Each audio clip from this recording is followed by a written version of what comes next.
semua online. Nggak perlu lagi ketemu menteri. Karena semua izin sekarang dilakukan mas kementerian lembaga. Itu izin lewat OSS dan yang tanda tangan adalah menteri investasi. Tapi nggak usah ketemu menteri investasi. Karena yang saya temui hanya pengusaha yang bermasalah. Yang tidak bermasalah jangan jumpa saya. Saya hanya spesial menyelesaikan masalah. Gitu. Karena kalau nggak gitu susah. Nah, bagaimana lagi adik-adik menjadi pengusaha? Urus izin udah susah.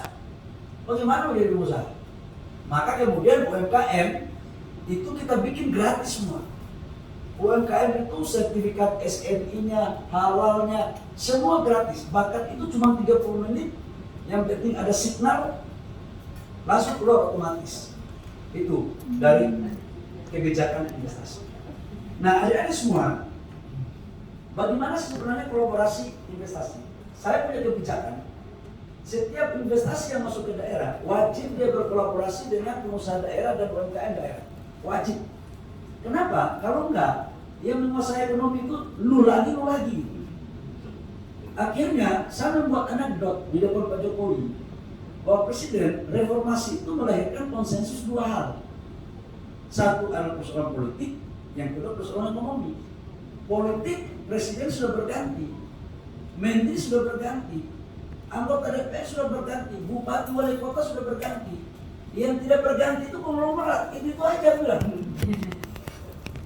Dan saya ngomong itu vulgar, bukan berarti saya jadi menteri terus idealisme saya kemudian hilang. Enggak. Lalu kemudian lahirlah permen ya Pak Ilio ya, peraturan menteri. Untuk setiap investasi masuk wajib berkolaborasi dengan UMKM dan pengusaha daerah. Supaya apa? Orang daerah ikut mendapat manfaat dari investasi. Jadi tumbuh bersama-sama. Jangan lu lagi.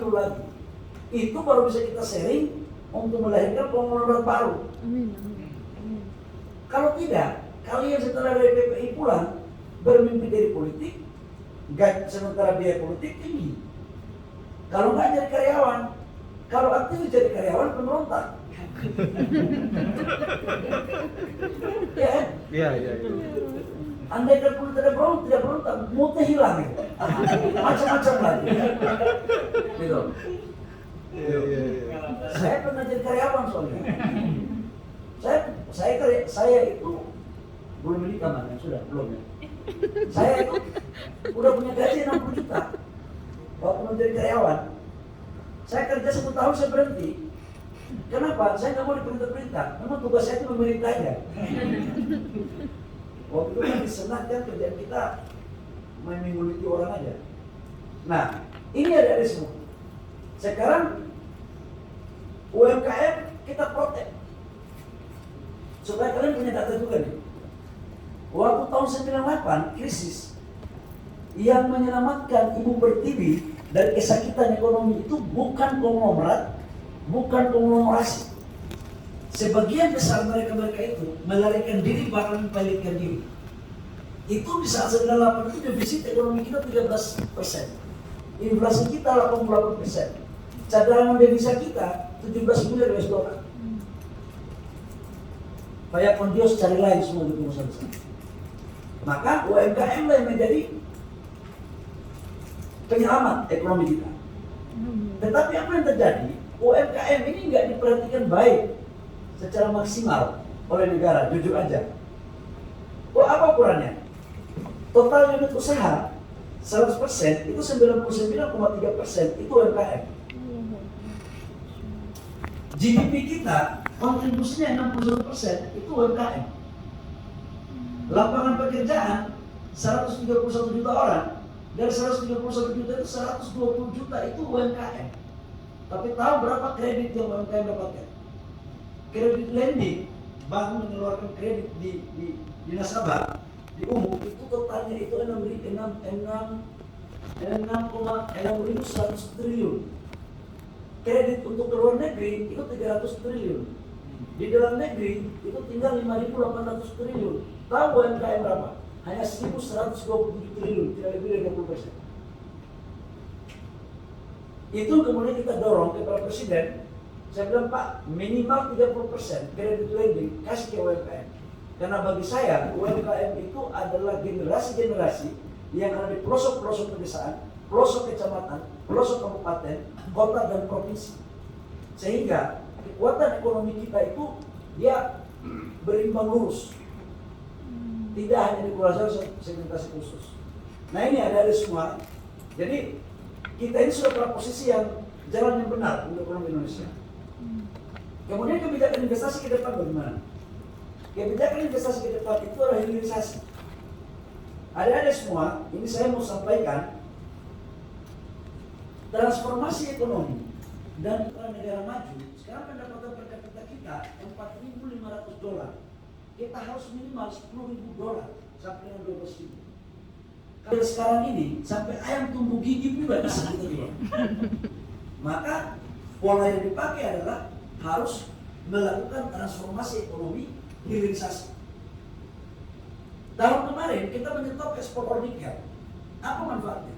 Di samping kita punya neraca perdagangan surplus, tahu nggak sekarang Indonesia disegani di dunia gara-gara nikel.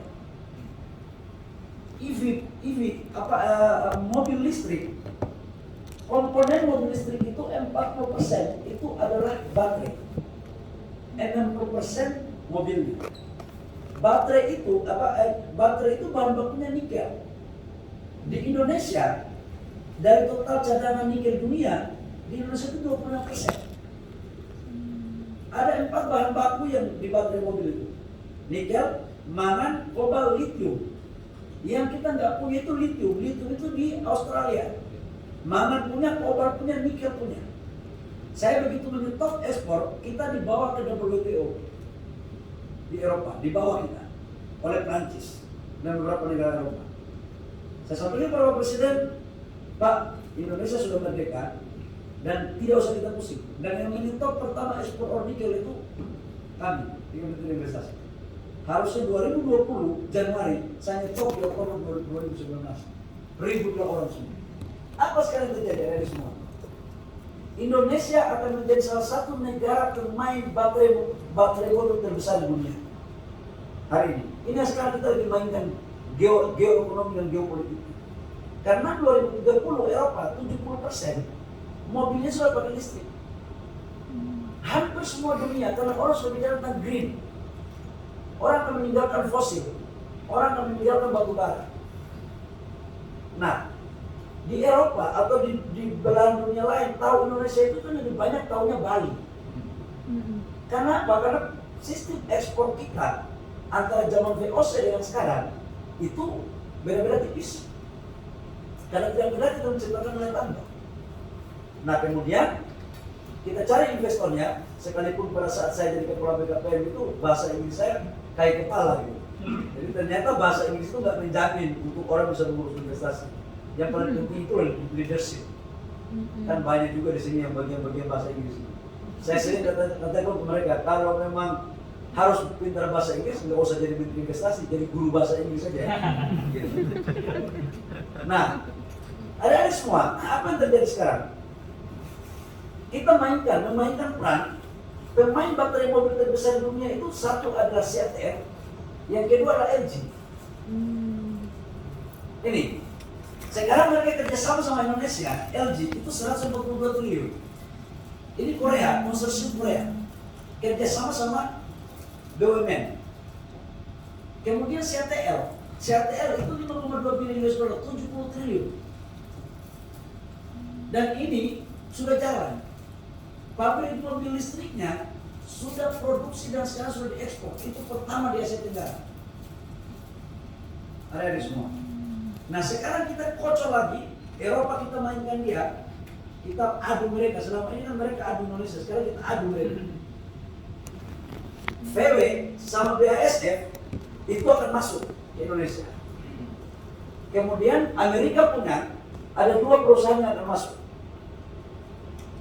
Foxconn yang sudah 20 tahun orang Indonesia mau ambil terus, ada ini IPC Taiwan ada kan?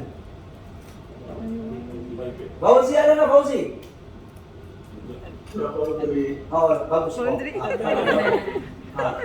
Ini Foxconn, ini juga masuk. Jadi kita mainkan barang ini.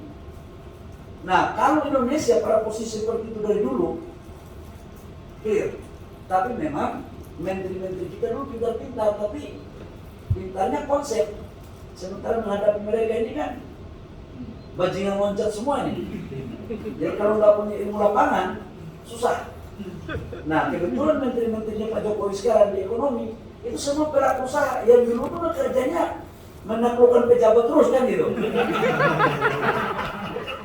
Ya dulu saya, Pak Eri, menteri-menteri ekonomi lain, dulu kerjaan kita ini siasati aturan dan menaklukkan pejabat. Jadi kalau kita sekarang mau ditaklukkan, saya bilang bos itu ilmu lama, ilmu kita itu saya bilang. Kenapa kau pakai untuk kita gitu.